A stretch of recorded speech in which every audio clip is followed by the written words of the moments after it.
Eu sou o Nuno, da Casa Produtor Rural, e hoje vamos falar sobre as formigas cortadeiras, que são pragas, presentes em diversas culturas agrícolas. Elas causam a desfolhação da planta, reduzindo a área fotossintética e podem trazer consigo patógenos às plantas. Elas podem diminuir a produtividade e a qualidade da colheita, trazendo prejuízos econômicos ao produtor rural. Trata-se de uma das principais pragas de viveiros de mudas e ambientes reflorestados. Para se ter uma ideia dos prejuízos causados pelas formigas cortadeiras, essas espécies consomem mais vegetação que qualquer outro grupo de inseto-praga por unidade de tempo. A quantidade de vegetação cortada apenas por saúvas em florestas tropicais pode variar de 12% a 17% da produção do ecossistema.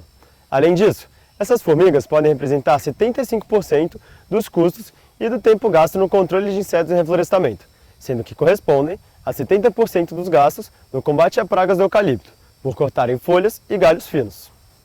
Um formigueiro de saúvas pode consumir até 1 tonelada de folhas verdes por ano. Isso equivale a 80 árvores. Dependendo do porte do formigueiro, elas são capazes de desfolhar uma árvore inteira ou boa parte dela em uma noite. Isso é possível, pois a saúva pode carregar até 20 vezes seu peso corporal e ainda são capazes de cortar a pele humana. Em pastagens, estudos mostram que 10 salveiros com 5 anos de idade em 1 hectare ocupam uma área de 715 metros quadrados e consomem cerca de 21 kg de capim por dia, o equivalente ao que consome um boi por dia em regime de pasto. Nessas circunstâncias, a saúva reduz em mais de 50% a capacidade dos pastos. Se você tem problema com esses insetos, nós queremos ajudá-lo a identificar e a controlar as formigas. Existem inúmeras espécies de formigas desfolhadoras, porém as duas de maior importância e que são conhecidas como formigas cortadeiras são as saúvas e as quenquens. As operárias das saúvas chegam até 15 milímetros de comprimento e possuem 3 pares de espinho na parte superior do tórax. Já as operárias das quenquens são menores, chegam de 8 a 10 milímetros de comprimento e possuem 4 a 5 pares de espinhos na parte superior do tórax. Estamos no Laboratório de Ecologia Química e Comportamento de Insetos, do Departamento de Entomologia e Acarologia da Exalc. Aqui, o foco da pesquisa são as interações entre os insetos e como eles se organizam. Com relação a isso, as formigas cortadeiras formam as maiores e mais complexas sociedades animais da Terra. Professor Fernando, como as saúvas e as quenquens se organizam? Existe alguma diferença de comportamento entre elas?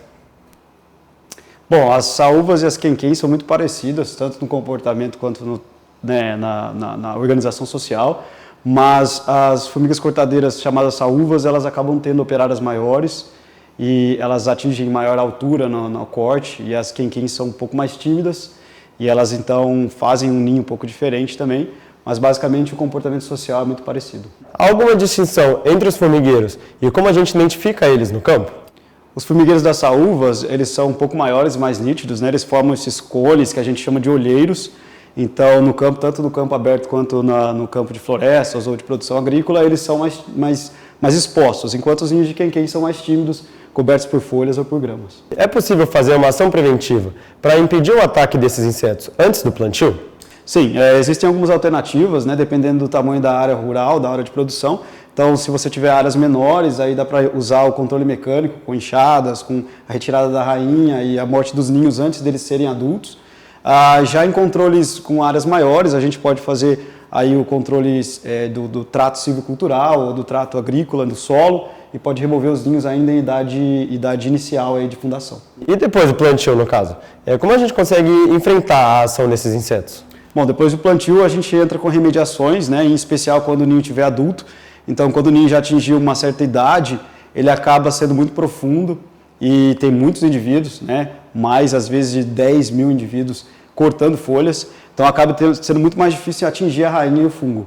Então, a gente tem que usar aí os inseticidas clássicos aí por isca ou por termonebulização. E no caso, se eu estiver em um local que o ninho ele tiver maior, ele tiver grande, maior que 40 centímetros, e um local de difícil acesso, como eu faço para conseguir combater esse ninho?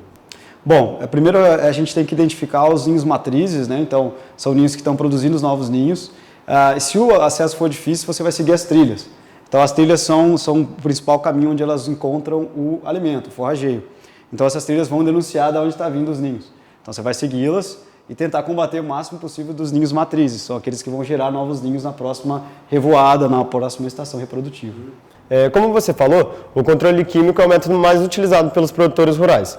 Mas ele realmente é o mais eficiente? Não necessariamente, porque a ideia principal do controle de formigas é você fazer uma conjuntura de ações, né, para que haja um sinergismo. Então é sempre bom você ter métodos preventivos associados aos métodos remediadores, como por exemplo controle mecânico, controle químico ou mesmo plantas armadilhas. Quais precauções devemos tomar no momento da aplicação?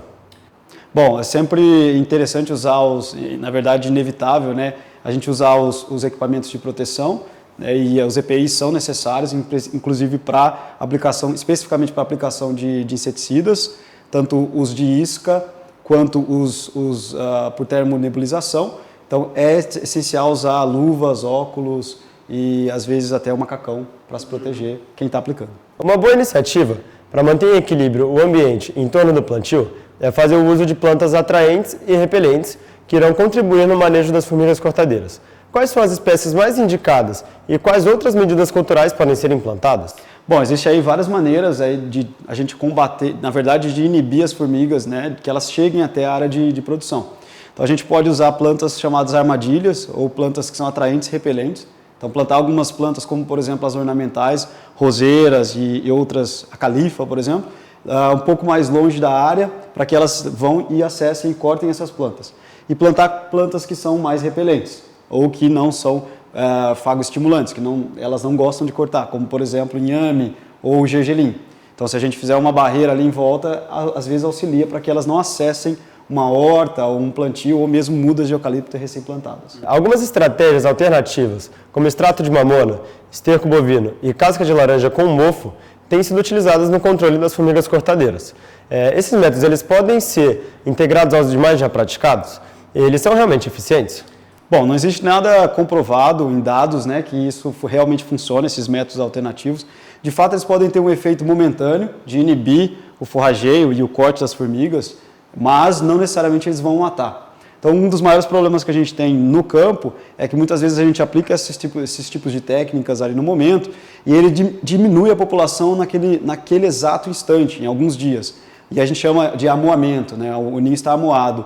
E depois de alguns poucos dias ou semanas eles voltam todos ao normal. Então não atingiu uma mortalidade expressiva para que o ninho realmente seja considerado como morto. Então, de fato, esses tipos de métodos não são validados ainda como sendo muito eficientes. Existem cerca de 14 mil espécies de formigas.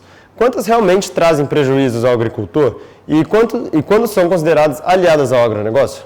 Bom, basicamente as principais formigas estão aqui na América do Sul e América Central, que são as formigas cortadeiras. Elas de fato são as verdadeiras prejudiciais, né, pragas, digamos assim, aos sistemas florestais e agrícolas. A maior parte das formigas, na verdade, são ou problemáticas no sistema urbano, problemas do sistema urbano, ou elas são simplesmente importantes para o ecossistema.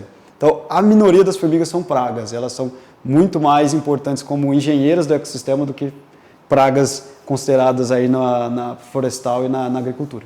Vale destacar que qualquer inseto só se torna praga quando seu ecossistema é alterado pelo ser humano. Acompanhe mais vídeos técnicos como esse no nosso canal. Até a próxima!